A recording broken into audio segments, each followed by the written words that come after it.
Good morning. Hi, I'm Russell Libby. I'm MOFGA's Executive Director, and so happy to welcome you to the 35th Common Ground Country Fair. Just doing a quick check-in. How many of you have been here for all 35? Oh, more. Oh, yeah, me. A few of us. A lot more out and around.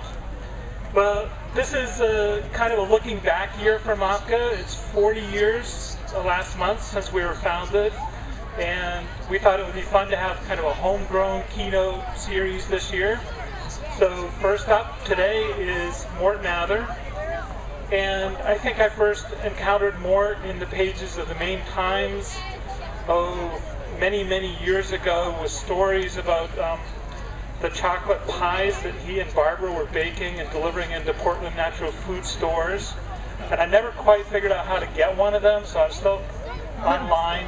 And then many years later, in the next generation that's always happening around us, I went to Mort's son's restaurant, Joshua's in Wells, and voila, there's the chocolate pies. So I feel like the circle is now complete. Mort has been with us almost since the beginning. He's been board president in 2 different cycles, which is a scary thought for those of you who've been board members before. You can come back again and be very successful. And in many ways, the reason we're here today is because Mort helped us raise the money to build these fairgrounds. So, yeah. So 15, 16, 17 years ago, we're having this conversation about raising money, and most of us were kind of timid about it, I have to say, particularly me. And Mort said, come on, we can do this. And he'd done it before elsewhere, and he came on board and helped MOFGA basically make this happen in a really short period of time. So I am grateful. I learned a lot from Mort about the importance of systems and making things happen. And most especially, I'm really proud that we have all these people who have stuck with us and been really important people all through the years. So I'm looking forward to hearing a few stories from Mort. Welcome.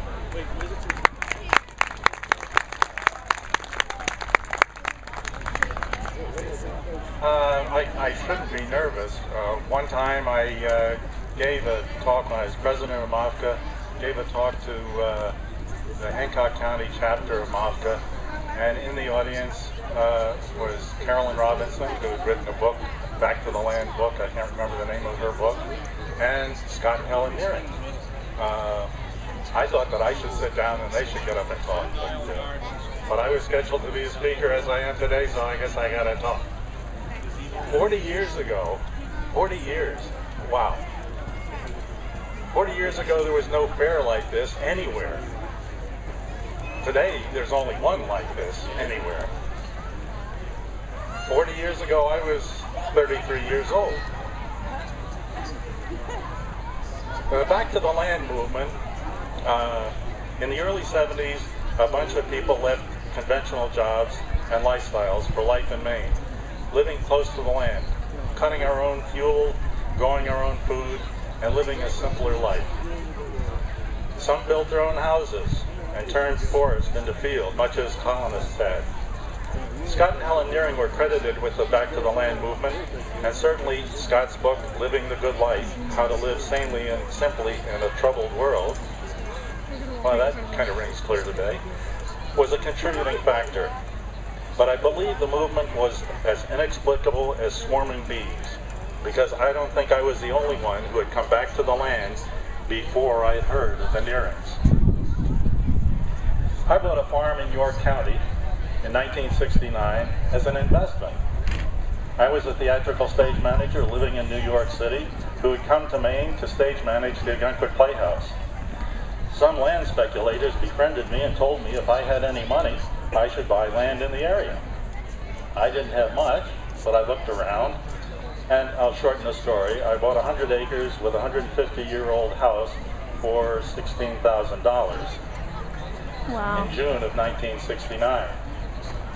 I fell in love with Barbara, my wife of 42 years, I think, in July, and we were married in November. A year later, I found I was unhappy with my goal of fame and fortune, and decided I should pursue happiness as directly as possible. I didn't know how to do that. I just thought I should try something different. When I told a friend if I could figure out a way to make a living outside of New York, I'd leave tomorrow, he asked if I wanted to manage his nightclub in San Juan. Barbara and I left a week later and celebrated our first anniversary in Puerto Rico.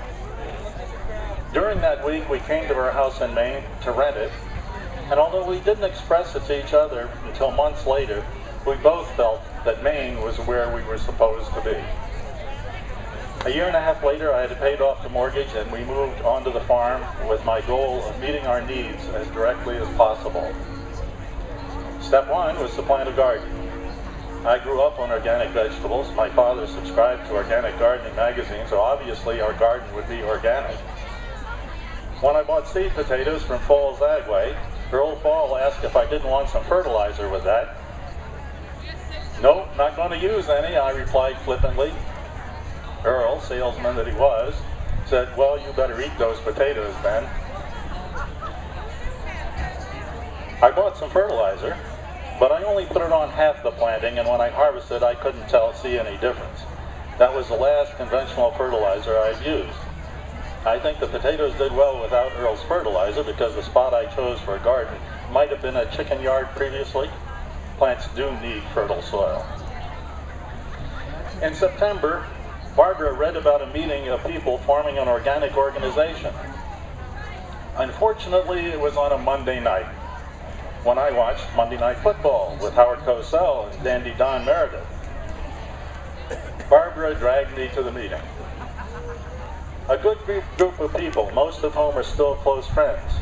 You might know some of them. Marilyn and Stacy Wentworth founded the school around us. I think Marilyn has been to every fair. Bill and Jean Noon, who are cooking lamb, were right over there. We're at that first meeting. As were Tom and Kate Chappell. You might know them from folks who founded Tom's of Maine. Mostly we talked about whether or not to form a chapter of the Maine Organic Foods Association, MOFGA. We met the following month and talked about how to get more people to come. Met again the next month and talked about how to get more people to come. Joseph, the man who headed up the meetings, had purchased a farm in Kennebunk and planned to make a lot of money selling organic vegetables. I think maybe he was about 40 years ahead of his time. At the December meeting, I suggested that we not worry about getting more people and that we have meetings about things that interested us. Everyone agreed. And suddenly I found myself to be chapter chair. As such, one of my duties would be to represent the chapter at the annual meeting of MOFGA to be held at the Agricultural Trade Show in Augusta in a month. There were about 50 people at that meeting in January 1973. I don't recall anything I said, but it must have been pithy, as I was nominated to be the second president of MOFGA. I declined, saying that I'd like to see if I could make the chapter work first, but I agreed to take on the role of treasurer. I was given a box of about 100 index cards with names and addresses. I think dues were $5. A newsletter was being duplicated and mailed from the Androscoggin office of the Cooperative Extension through the wonderful support of Charlie Gould, who deserves a lion's share of the credit for getting this organization started.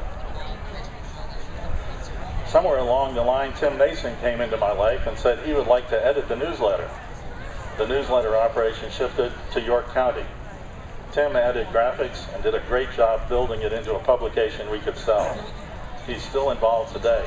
He did a great job putting this together, and if you miss any of the salient points that I make today, get a copy of this. This is really wonderful.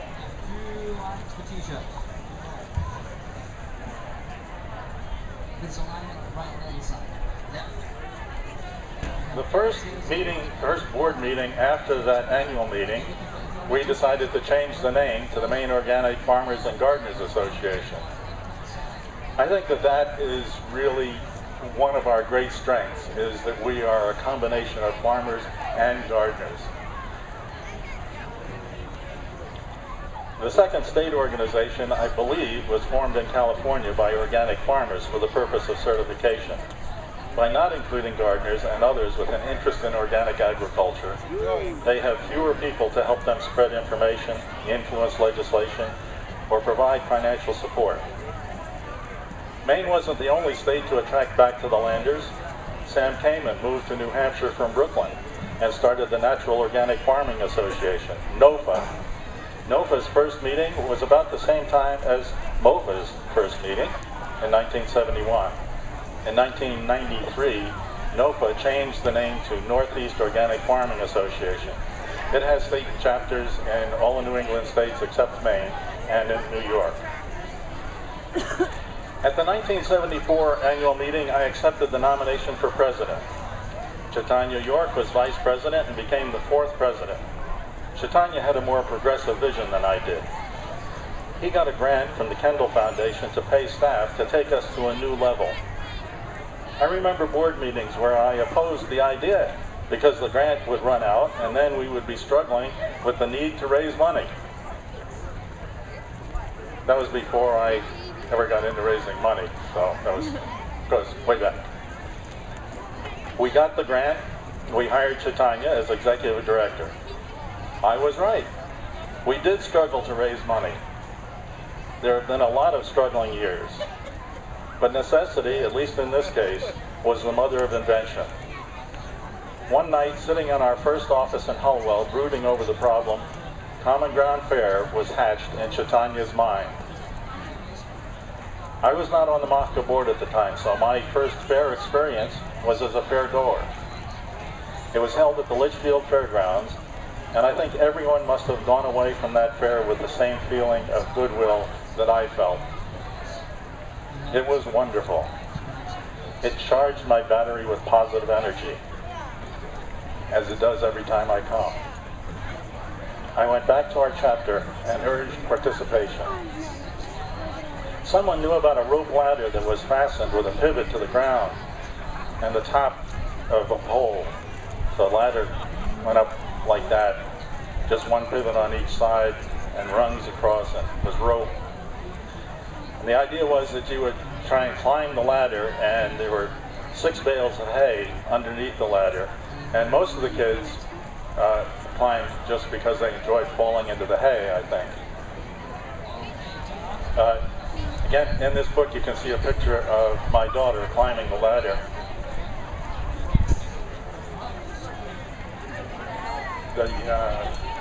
So the Tipsy Ladder made its debut at the second fair. Both my son and daughter learned how to climb it. And when parents would go by with kids, we charged 25 cents a climb. And when parents would go by with kids, my parents would say, "Oh, that's impossible, you can't do that." I would immediately call one of my shills over and say, "Just a second, please." And then they could watch either Josh or Caitlin climb the ladder.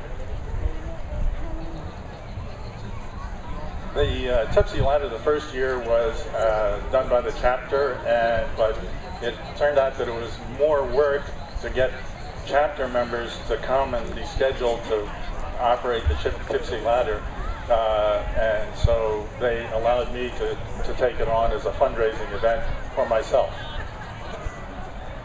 I was so charged up that my mind hatched the Harry S. Truman Manure Pitch as a way to promote the fair. The idea came to me, what else, while pitching manure from the back of my truck.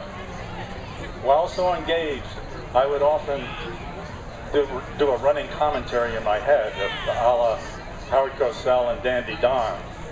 Say, "Whoa, that was a good spread, isn't that? Yeah, Dandy, that was, Howard, yeah, that was good."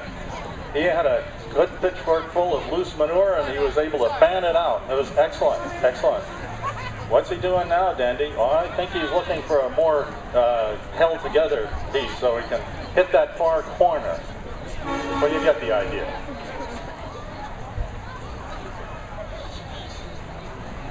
I also thought it would be a good idea to have qualifying pitches, one of which would be on my farm. You may think this was just a plan to get someone else to spread my manure, and you would be right. However, organizing the event was a whole lot more work than spreading the manure myself. But it was a lot of fun. There was another qualifying event at the Smith Farm, and I'm sorry, but I can't remember where the Smith Farm is, or anyway. There were 4 events. It was an Olympic year, so we were looking, and we had, I promoted a small manure spreader from Wisconsin that I'd seen. I just wrote him a letter and told them what I was planning to do, and said, would you like to donate a manure spreader to give to the quadrathalon winner? And they did. So I had that, and I promoted pitchforks and wheelbarrows, and so for each one of the 4 events there was a fairly nice little prize. And then the quadrathalon winner got the manure spreader. Of course, the competitor who needed it least. But the 4 events were the basket spread, where you get a bushel basket of manure and you put it in a wheelbarrow, you weigh it, and you put it in a wheelbarrow, and then put the basket, I think it's 15 feet away, and then the contestant tries to get as much of the manure back into the basket as they can. And then the basket is weighed again, and so it's the weight is what determines who wins. Distance and accuracy is pretty straightforward. There's a rope that goes straight out, and you pitch it as far as you can. And you're deducted from the amount off the line. Then there was the gardener's spread. And the gardener's spread, you got a wheelbarrow load of manure, and there was a 20 by 30 rectangle, and there were judges. And so you spread the manure, the contestants spread the manure evenly on the garden spread. And that was done for several years after the first one. The really big one, and the one I will never forget, was the farmer's spread. And it was only done once, but it was glorious. The farmer's spread, everybody had to have, first of all, you had to have made a qualifying event at either one of the 2 farms. And you had to have a pickup truck. And the pickup truck went to a place where there was manure and a tractor, and 3 buckets of manure were put on the truck. And then you drove the truck. This was second fair was still at Litchfield. There was a nearby gravel pit that was being restored, and so you drove the truck to there. And a friend of mine and myself had made lines. Those were 50 by 60 foot plots, big enough so that you really, unless you were really good and really strong, you'd have to move the truck once. And that was the plan for that. That's what determined that size. So picture this. I don't know, there may be 20 trucks with manure. They had placed their truck just in the right place on the rectangle. And they had their implements ready in the back of the truck, and they're in the back of the truck.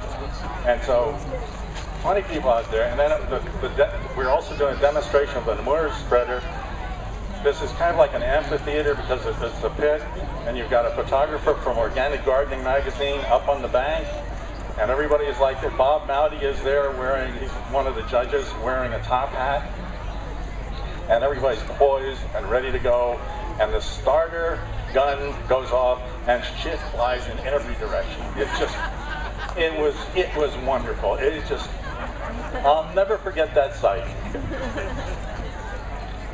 You may wonder why I called it the Harry S. Truman Manure Pitching Contest. And the story goes that it's not, his middle initial is reason enough, I suppose, but the story goes that when he was president, a society lady in Washington went to his wife, Bess, and said, "I wish you could get the president to stop using the word manure." And Bess replied, "You don't know how long it took me to get him to start using the word manure." You gotta love Harry.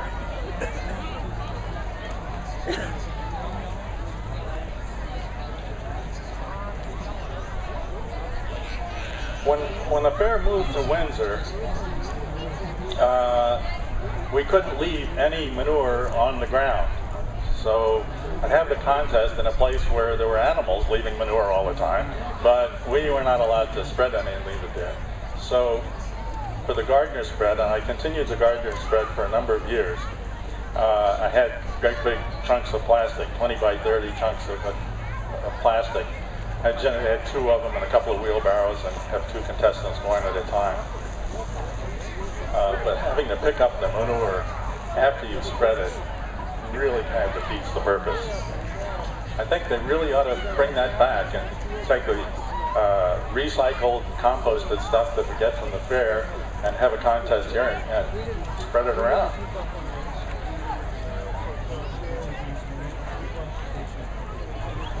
I'll try and describe my what going to the fair was like, because that was pretty much of an event as well. I was growing vegetables organically, selling them to the Hollow Reed, which was a natural food restaurant in Portland, and there's also a co-op in Portland. And I also sold them maple walnut pies. They didn't take the chocolate fudge pies because they were a natural food restaurant. And I had another place where I sold the chocolate fudge pies. So getting ready for the fair, in the morning, I'd get up the crack of dawn and I'd be out there making bunches of parsley, harvesting lettuce, and putting all this stuff in crates and getting it all together. And I had a list for everything that I needed for the tipsy ladder, including the 6 bales of hay. And I had a list of everything that I needed for the manure pitching contest. I had our tent because we were going to be tenting for the weekend. I had the pies were in boxes and were on the floor in the front cab of my old truck. The tipsy ladder pole was kind of at the back and shot up over the front. Looked kind of like a mast on a sailboat, and I had my son Josh sitting there strapped in with just the lap belt, because that's all that existed back then, with his feet up on the boxes that held the fudge pies, and we would head for Windsor, and dropping off the pies in Portland on the way, and getting to Windsor just before dark, and digging the trench that we needed for the tipsy ladder, and setting the whole thing up.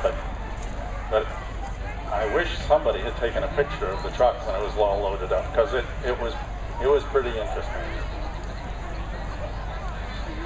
How many Windsor fairgrounds would fit in here?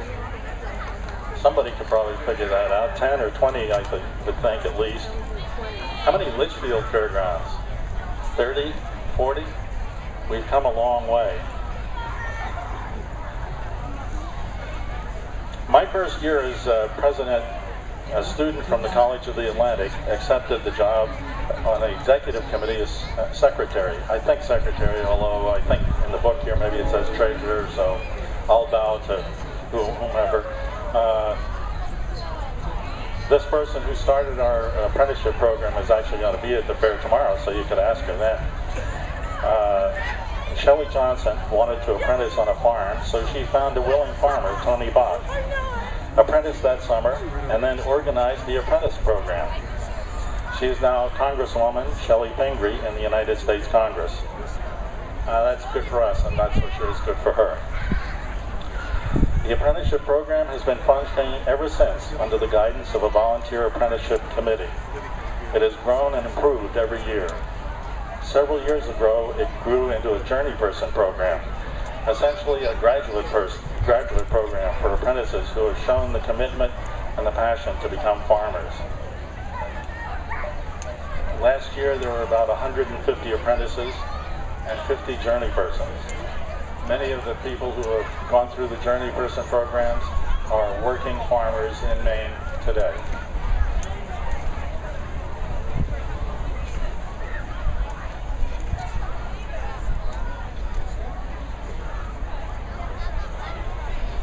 Certification program. I got certified early on when I was president, primarily just to add numbers to the role so that the certification program looked like it was doing better. Ken Horn, who was the first president of MOFGA, was the first farm to be certified. And certification was certainly one of the motivations for many of the people, or some of the people who were early on in the program. I am currently certified. I've been certified now for 6 years, I think. And I have only one customer, my son's restaurant. I have 1 acre of certified vegetables, and last year supplied almost 3 tons of vegetables to the restaurant.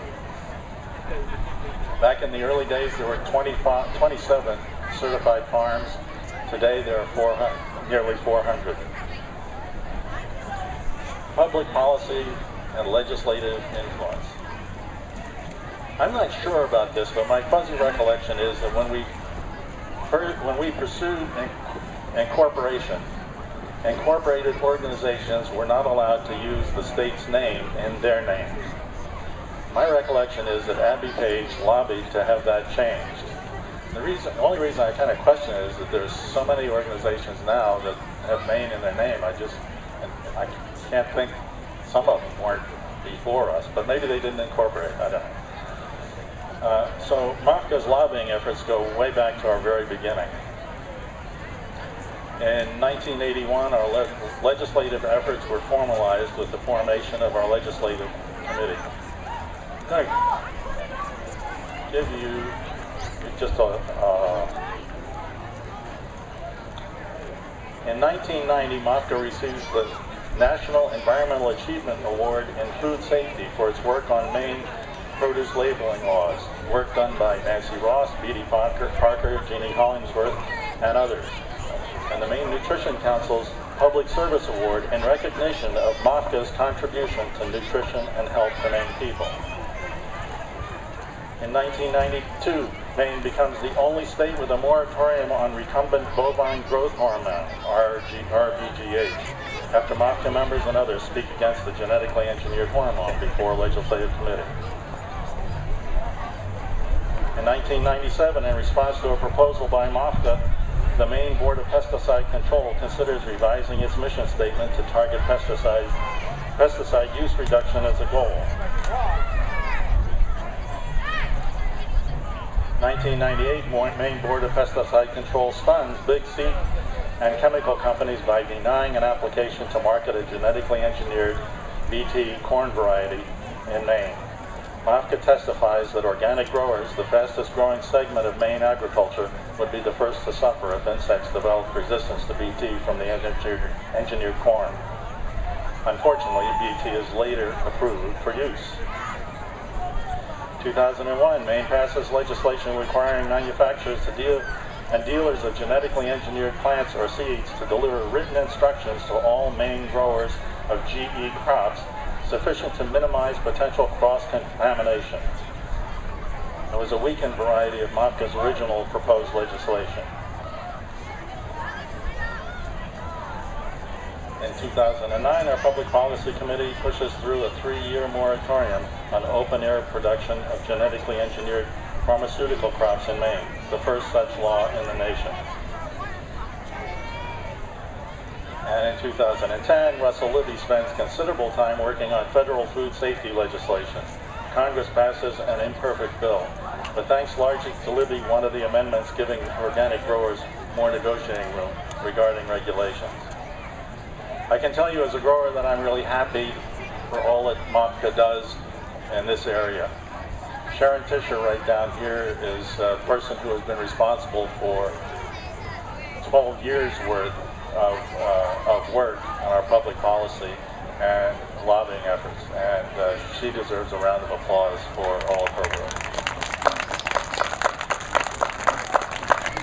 And Beatty Parker has been involved the whole time as well, and she, right today, is in one of the tents down here, and her issue, I believe, is climate change. So the issues keep changing, but MOFGA people are always stepping up to the plate and making a difference.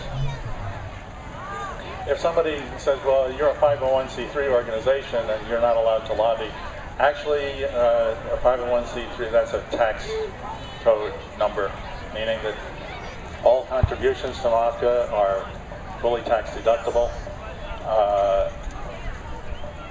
Tax-exempt organizations are allowed to spend up to 10% of their revenues on lobbying. Most of our lobbying, all along, has been volunteers. We don't run into trouble if, well, with the number of employees that we have now, we could even have a full-time lobbyist, actually. If Russell were the only employee we had, he'd only be allowed to put 10% of his time into lobbying. We were the first organization to hire our own extension agent 25 years ago. And then animal scientist Diane Chavera joined the staff in 1998 and is now MOFGA's organic livestock specialist.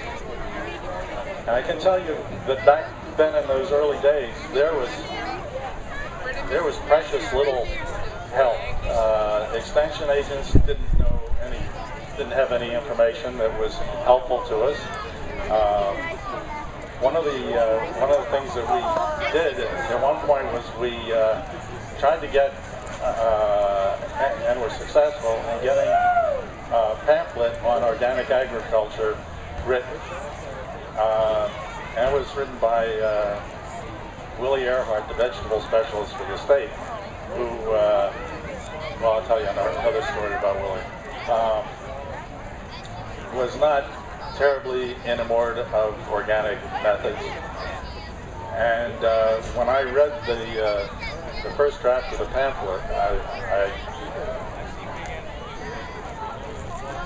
I was almost sick at my stomach. It was so far off. It was just so condescending at best. Willie Earhart taught a class in vegetable growing at the University of Maine. And he called me one time and he said, I always do one class devoted to organic agriculture. But I thought maybe you would like to come and give that lecture. Well, I jumped at the opportunity. Yeah, I would love to do that. The scheduled time for it was the day before Christmas break, and he apologized for the fact that the class was kind of sparse, but there was still a couple of dozen kids there. And I expounded on my favorite subject, and then when I was through, and the audience was quite receptive, and then when I was through, Willie had a few things that he wanted to add. And so he spouted some statistics like how many people would die and there wasn't enough potassium in the world to feed everybody if you didn't have chemical fertilizers and things like that. And I'm thinking to myself now, what's your source of that information? And I thought, it's got to be the industry. But they have probably put it out through various channels so that there would be someplace other than the industry. So, but I asked Willie, I said, now, where did you get those figures? And he said, the American Potash Institute. That's the reaction I got from the class, too. I didn't have to say, I just smiled and they applauded. It was wonderful. Of course, Earl Butts got the same information. You know, he was fond of saying about organics that we'd have to kill off half the population or something. Which, yeah, all we need to do is recycle ourselves and our waste. I know that's not very popular, but if we come down to starve or compost ourselves and our waste, seems to me we could probably get over any ickiness we might feel with that.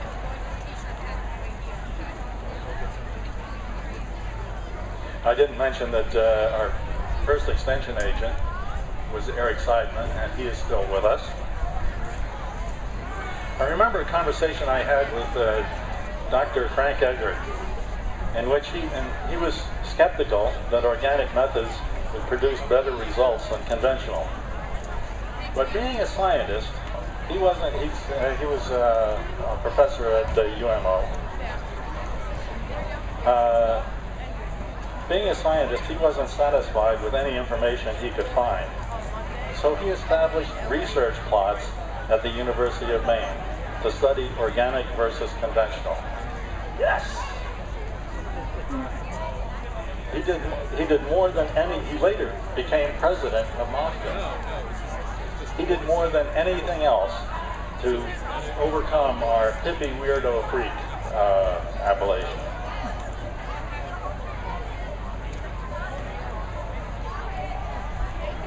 I remember responding to a question from someone in Massachusetts about starting an organic organization and that they should get help from the cooperative extension.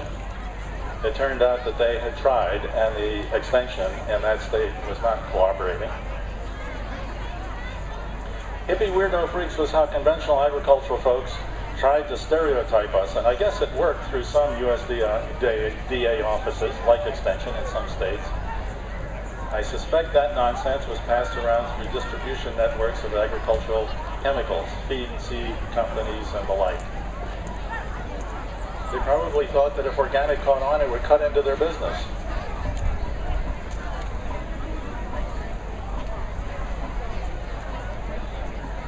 I'm going to close by giving a speech from another keynote speaker. I think it was the first fair at Windsor, and Scott and Helen Nearing were the speakers. And they were sitting back there, and they were introduced, and Scott, with a sheet of papers,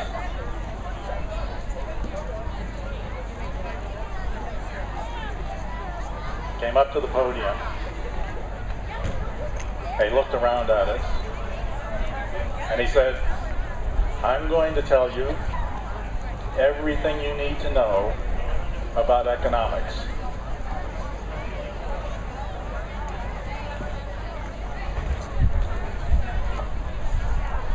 Pay as you go.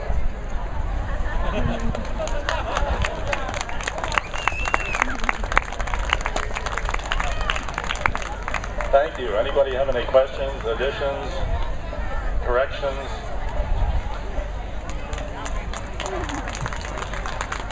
How do we get the tipsy ladder going again? How do we get the tipsy ladder going again?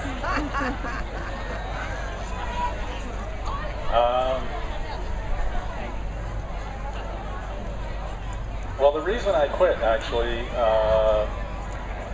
was because I got worried about insurance. Although I never had a problem, I don't know, I guess I just got old. But if somebody wanted to do the tipsy ladder again, I mean, I've got instructions, I've got the whole thing, I can, and I have passed it on to some people who have done it some other places. It was great fun. I loved it. I loved the fairs. Coming up with my son on Thursday night and setting the whole thing up, and sleeping in the cow stall and shaving with cold water, and spending the whole day collecting quarters and holding the tipsy ladder, because I always tried to give the kids a chance to at least get high enough up so they'd fall in the hay.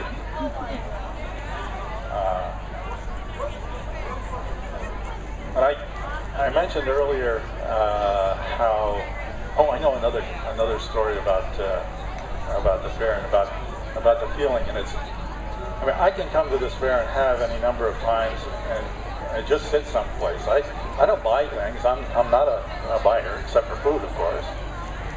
But just come and eat good food and just sit here and absorb the positive energy.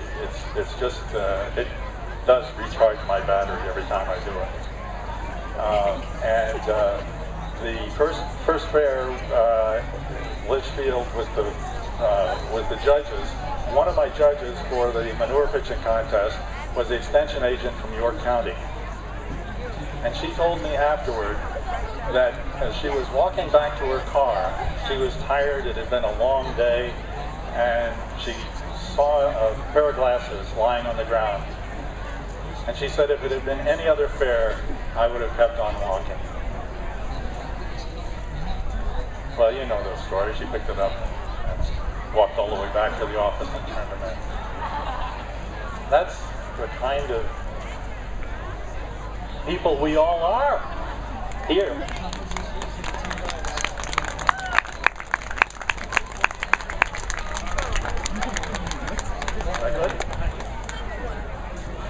So I think Mort has a pretty big collection of shirts, but we're adding to it once again with this year's.